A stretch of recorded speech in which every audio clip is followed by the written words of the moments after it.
आज उत्तर प्रदेश में एक इतिहास रचा। 37 साल में पहली बार कोई मुख्यमंत्री लगातार दूसरी बार सीएम बना है। आज लखनऊ के इकाना स्टेडियम में, अटल बिहारी वाजपेयी स्टेडियम में हजारों समर्थकों के बीच योगी आदित्यनाथ ने दूसरी बार यूपी के मुख्यमंत्री के रूप में शपथ ली। ऐसे भी कहा जाता है कि विकास कार्यों को करने के लिए किसी भी नेता को 2 कार्यकाल मिलने जरूरी है और शायद ये बात भारत की जनता समझ चुकी है। इसीलिए अब जनता को सरकार चुनने में कोई कंफ्यूजन नहीं होता है। ऐसे कई राज्यों में हुआ भी है, हो भी रहा है। योगी आदित्यनाथ के सामने वैसे बता दूं आपको, चुनौतियां बहुत सारी है जिनकी आज हम बात करेंगे, करना जरूरी भी है। लेकिन सबसे पहले योगी मंत्रिमंडल पर एक नजर डाल लेते हैं। योगी आदित्यनाथ के साथ 52 मंत्रियों ने आज शपथ ली, जिनमें 18 कैबिनेट मंत्री हैं, 12 राज्य मंत्री स्वतंत्र प्रभार है और 20 राज्य मंत्री शामिल हैं। मंत्रिमंडल की औसत उम्र हमने निकाली है 54 साल। सबसे बुजुर्ग मंत्री है अरुण कुमार, जिनकी उम्र है 70 साल। सबसे युवा मंत्री है संदीप सिंह, जिनकी उम्र है 30 साल। सबसे ज्यादा पढ़े लिखे मंत्री हैं डॉक्टर सोमेंद्र सिंह तोमर, जिन्होंने पीएचडी की है। सबसे कम पढ़े मंत्री हैं राकेश राठौर, 8वीं पास है। 21 मंत्रियों के खिलाफ आपराधिक मुकदमे हैं। 45 मंत्री करोड़पति है। सबसे ज्यादा संपत्ति मयंकेश्वर शरण सिंह की है, 58 करोड़। सबसे कम संपत्ति धर्मवीर सिंह की है, 50 लाख रुपए। कुल मिलाकर गुलदस्ता है। अब योगी की शपथ तो हो गई है, लेकिन उनके सामने असली अग्निपथ अब बिछ गया है, क्योंकि चुनौतियां खत्म नहीं हुई है, शुरू हुई है। और वो चुनौतियां कौन सी है, आज मास्टर स्ट्रोक की कवर स्टोरी में हम उत्तर प्रदेश की सरकार के सामने और देश की जनता के सामने रख रहे हैं।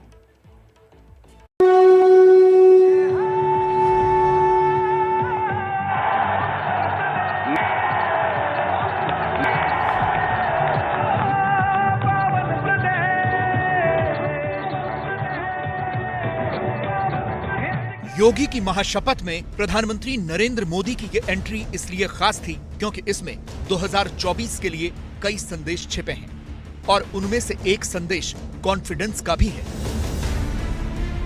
क्योंकि यूपी की जीत से मोदी को 24 के लिए बड़ा कॉन्फिडेंस मिला है।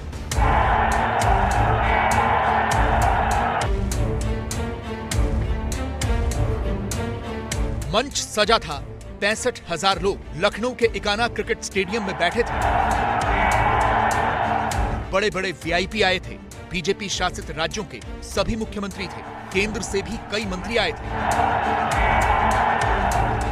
सबसे आखिर में प्रधानमंत्री नरेंद्र मोदी आए और उसके तुरंत बाद शपथ ग्रहण शुरू हुआ।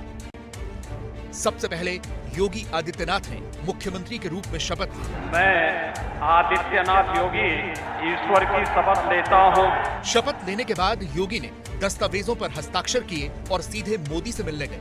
प्रधानमंत्री ने हाथ मिलाकर बधाई दी। इसके बाद 2 उप मुख्यमंत्रियों का नंबर आया। केशव प्रसाद मौर्य को हार के बावजूद डिप्टी सीएम बनाया गया है, जबकि दिनेश शर्मा की जगह ब्रजेश पाठक को डिप्टी सीएम बनाया गया। वो पहली सरकार में कानून मंत्री थे। केशव प्रसाद मौर्य ईश्वर की शपथ लेता हूं कि स्टेडियम में जय जयकार के नारों के बीच ये शपथ ग्रहण समारोह हुआ। पूरे स्टेडियम को भगवा रंग में रंग दिया गया था। सबकी निगाहें थी कि योगी मंत्रिमंडल में कौन कौन शपथ लेने वाला है।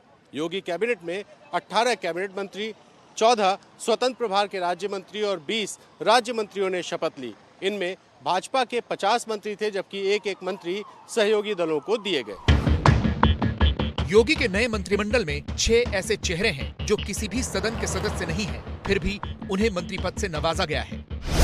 नरेंद्र कश्यप, दयाशंकर मिश्र, जसवंत सैनी, जेपीएस राठौर, दिनेश प्रताप सिंह, दानिश आजाद अंसारी। और इस सरकार में जो सबसे बड़ा सरप्राइज है वो बड़े कद्दावर नाम जो इस बार योगी कैबिनेट में नहीं दिखाई देंगे। दिनेश शर्मा, सिद्धार्थनाथ सिंह, सतीश महाना और श्रीकांत शर्मा। योगी सरकार के पहले कार्यकाल में डॉक्टर दिनेश शर्मा, सिद्धार्थनाथ सिंह, श्रीकांत शर्मा और सतीश महाना की गिनती ताकतवर मंत्रियों में होती थी। इनके पास अहम विभाग भी थे, लेकिन इस बार इन चारों मंत्रियों का पत्ता काट दिया गया। माना जा रहा है कि 2024 की तैयारियों को देखते हुए बीजेपी डॉक्टर दिनेश शर्मा, सिद्धार्थनाथ सिंह, श्रीकांत शर्मा को संगठन में भेज सकती है, जबकि सतीश महाना को भी कहीं ना कहीं एडजस्ट किया जाएगा। 31 नए मंत्री बनाए गए हैं, जबकि 22 पुराने मंत्रियों को फिर से मंत्री बनाया गया है। अब जरा ये समझ लीजिए कि किस क्षेत्र से कितने मंत्री बनाए गए। सबसे ज्यादा पश्चिमी यूपी से 23 मंत्री बनाए गए हैं, पूर्वांचल से 14, अवध से 12, बुंदेलखंड से 4 मंत्री बनाए गए। जातीय समीकरणों की बात करें तो इनका भी ख्याल रखा गया है। योगी के मंत्रिमंडल में सबसे ज्यादा 22 सवर्ण मंत्री हैं, ओबीसी समाज से 20 मंत्री हैं, एससी समुदाय से 8 नेता मंत्री बनाए गए हैं। इसके अलावा एक मुस्लिम, एक सिख और एक मंत्री एसटी समुदाय से है। मैं ब्रजेश पाठक ईश्वर की शपथ लेता हूँ। ब्रजेश पाठक ने उत्तर प्रदेश के दूसरे डिप्टी सीएम के तौर पर शपथ लेकर चौंकाया है। इस बार वो लखनऊ कैंट विधानसभा से विधायक बने हैं। खास बात यह है कि ब्रजेश पाठक के समर्थकों को लगता है कि ये कोरोना काल में उनके द्वारा किए गए कामों का फल है। अथवा मुझे ज्ञात होगा।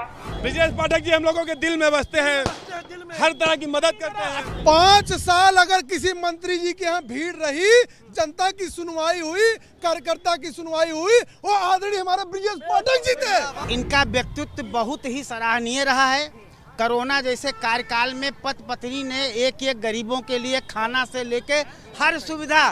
मैं बेबी रानी मौर्य ईश्वर की शपथ लेती हूँ। योगी के मंत्रिमंडल में बेबी रानी मौर्य को कैबिनेट मंत्री बनाया गया है। वो उत्तराखंड की राज्यपाल रह चुकी हैं और इस बार उन्होंने आगरा ग्रामीण सीट से चुनाव लड़ा और जीत गई। वो जाटव समाज से आती हैं। कहा जा रहा है कि बीजेपी बेबी रानी मौर्य को मायावती का विकल्प बना रही है। मैं अपने कर्तव्यों के प्राथमिकता क्या रहेगी? प्राथमिकताएं जो प्रधानमंत्री की योजनाएं, जो योगी जी की योजनाएं, उन्हें और सख्ती से जमीन पर उतारा जाएगा, जिससे गरीबों को, दलितों को, महिलाओं को, किसानों को, सबको न्याय। मैं असीम अरुण ईश्वर की शपथ लेता हूँ कि असीम अरुण ने पहले चुनाव में लड़कर चौंकाया और अब मंत्री बन गए। असीम अरुण को स्वतंत्र प्रभार राज्य मंत्री का दर्जा दिया गया है। मैं भारत की प्रभुता और अखंडता अक्षुण्ण रखूंगा। वो कन्नौज विधानसभा सीट से पहली बार विधायक बने हैं। वो कानपुर के पुलिस कमिश्नर थे, लेकिन राजनीति में आने के लिए नौकरी छोड़ी और अब मंत्री बन गए हैं। राजनीति में नहीं, मैं लोक सेवा में हूँ और दोनों का अंतर समझा देता हूँ। राजनीति का प्रारंभिक मतलब केवल है कि चुनाव लड़ना और जीतना, और लोक सेवा का मतलब है कि लोक कल्याण के लिए, पब्लिक पॉलिसी, लोक नीति के लिए जितने भी काम हो सकते हैं ये सब कुछ करूंगा। बीजेपी को उम्मीद है कि ये ड्रीम टीम 2024 में उसके लिए यूपी का मार्ग प्रशस्त करेगी। अभी से दावा हो रहा है कि 2024 में यूपी से 75 सीट जीतेंगे। 22 की यह दूसरी पारी जो हमारी है, लोक कल्याण संकल्प पत्र जो हमारा है, वह हमारा रोड मैप है। उसके आधार पर हम उत्तर प्रदेश की जनता की सेवा करेंगे। 2024 में 75 प्लस के संकल्प के साथ हम आगे बढ़ेंगे।